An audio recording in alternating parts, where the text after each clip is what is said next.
Welcome to just ఆ minute Jesus. కీర్తన 119:25. నా ప్రాణము మంటిని హత్తుకొనుచున్నది, నీ వాక్యము చేత నన్ను బ్రతికించమంటూ రచయిత దేవునికి మొరపెడుతున్నాడు. ఈ 119వ కీర్తనలో 9 సార్లు నా ప్రాణము అపాయములో ఉంది, నీ వాక్యం చేత బ్రతికించమంటూ దేవుని యొక్క సన్నిధానంలో ప్రార్థించాడంటే, మొరపెట్టాడంటే ఎలాంటి పరిస్థితిలో ఉన్నాడో మనం అర్థం చేసుకోవచ్చు. మన చుట్టూ అపాయాలు, ఉపద్రవములు, వ్యాధులు, తెగుళ్ళు, భయంకరమైన శోధనలు వచ్చినప్పటికీ దేవుడు తన రెక్కల నీడలో నేటికి కాచి కాపాడుతూ ఉన్నాడు.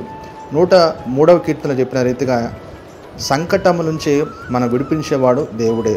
ఒకానొక ఎగ్జిబిషన్లో మొదటి బహుమతిగా వచ్చినటువంటి పెయింట్ యొక్క సారాంశం ఏంటంటే, ఒక చిన్న పక్షి తల్లి రెక్కల చాటున సంతోషంగా ఉంది. తన చుట్టూ సరస్సు గట్టిన జడివానలు, పెను తుఫాన్లు ఎదురైనప్పటికీ కూడా ఆ తల్లి బిడ్డను సంరక్షించిన రీతిగానే దేవుడు మనం సంరక్షిస్తూ ఉన్నాడు. కాబట్టి మన ప్రాణాన్ని కాపాడుతున్న దేవాదేవునికి మహిమ కలుగును గాక. ఆమేన్.